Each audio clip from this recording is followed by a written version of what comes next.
गोपाल सिंह एक रिटायर्ड अध्यापक है। सुबह 10 बजे तक वे एकदम स्वस्थ प्रतीत हो रहे थे। शाम के 7 बजते बजते तेज बुखार के साथ साथ वे सारे लक्षण दिखाई देने लगे जो एक कोरोना पॉजिटिव मरीज के अंदर दिखाई देते हैं। परिवार के सदस्यों के चेहरों पर खौफ साफ दिखाई पड़ रहा था। उनकी चारपाई घर के एक पुराने बड़े से बाहरी कमरे में डाल दी गई, जिसमें इनके पालतू कुत्ते मार्शल का बसेरा है।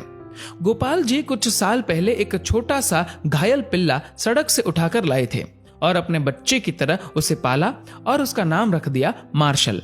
इस कमरे में अब गोपाल जी, उनकी चारपाई और उनका प्यारा मार्शल है। दोनों बेटों बहुओं ने दूरी बना ली और बच्चों को भी पास ना जाने के निर्देश दे दिए गए। सरकार द्वारा जारी किए गए नंबर पर फोन करके सूचना दे दी गई। खबर मोहल्ले भर में फैल चुकी थी, लेकिन मिलने कोई नहीं आया। साड़ी के पल्ले से मुंह लपेटे हुए, हाथ में छड़ी लिए पड़ोस की कोई एक बूढ़ी अम्मा आई और गोपाल जी की पत्नी से बोली, अरे कोई इसके पास दूर से खाना ही सरका दो, वे अस्पताल वाले तो इसे भूखा ही ले जाएंगे उठा के। अब प्रश्न ये था कि उनको खाना देने के लिए कौन जाए। बहुओं ने खाना अपनी सास को पकड़ा दिया। अब गोपाल जी की पत्नी के हाथ थाली पकड़ते ही कांपने लगे, पैर मानो खूंटे से बांध दिए गए हो। इतना देखकर वह पड़ोसन बोली, अरे तेरा तो पति है, तू भी किन ख्यालों में पड़ी है? मुंह बांध के चली जा और दूर से थाली सरका दे, वो अपने आप उठाकर खा लेगा। सारा वार्तालाप गोपाल जी चुपचाप सुन रहे थे। उनकी आंखें नम थी और कांपते होठों से उन्होंने कहा कि कोई मेरे पास ना आए तो बेहतर है, मुझे भूख भी नहीं है। इसी बीच एम्बुलेंस आ जाती है और गोपाल जी को एम्बुलेंस में बैठने के लिए बोला जाता है। गोपाल जी घर के दरवाजे पर आकर एक बार पलटकर अपने घर की तरफ देखते हैं। पोती पोते पहली मंजिल की खिड़की से मास्क लगाए दादा को निहारते हुए और उन बच्चों के पीछे सर पर पल्लू ओढ़े उनकी दोनों बहुएं दिखाई पड़ती है। घर के दरवाजे से हटकर बरामदे पर दोनों बेटे काफी दूर अपनी मां के साथ खड़े थे। विचारों का तूफान गोपाल जी के अंदर उमड़ रहा था। उनकी पोती ने उनकी तरफ हाथ हिलाते हुए टाटा एवं बाय बाय कहा। एक क्षण को उन्हें लगा कि जैसे जिंदगी ने अलविदा कह दिया हो। गोपाल जी की आंखें लबलबा उठी। उन्होंने झुककर अपने घर की दहलीज को चूमा और एम्बुलेंस में जाकर बैठ गए। उनकी पत्नी ने तुरंत पानी से भरी बाल्टी घर की उस दहलीज पर डाल दी जिसको गोपाल जी चूमकर एम्बुलेंस में बैठे थे।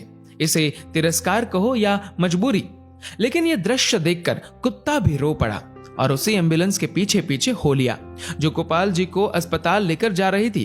गोपाल जी अस्पताल में 14 दिनों के ऑब्जर्वेशन पीरियड में रहे। दोबारा टेस्ट किया गया तो उनकी रिपोर्ट सामान्य थी। उन्हें पूर्णतः स्वस्थ घोषित करके छुट्टी दे दी गई। जब वह अस्पताल से बाहर निकले तो उनको अस्पताल के गेट पर उनका कुत्ता मार्शल बैठा दिखाई दिया। दोनों एक दूसरे से लिपट गए। एक की आंखों से गंगा तो एक की आंखों से यमुना बहे जा रही थी।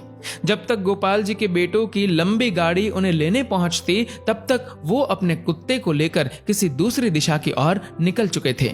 उसके बाद वो कभी दिखाई नहीं दिए। आज उनके फोटो के साथ उनकी गुमशुदगी की खबर छपी है। अखबार में लिखा है कि सूचना देने वाले को 40,000 का इनाम दिया जाएगा। 40,000।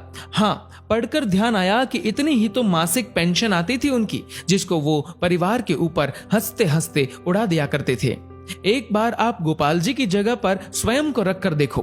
कल्पना करो कि इस कहानी में गोपाल जी का किरदार आप हो।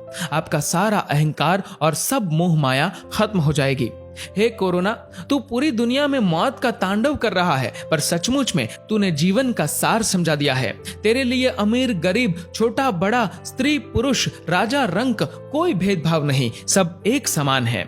इसीलिए मैं आपसे निवेदन करता हूँ कि कुछ पुण्य कर्म कर लिया कीजिए। जीवन में कुछ नहीं है, कोई अपना नहीं है। जब तक स्वार्थ है तभी तक आपके सब है।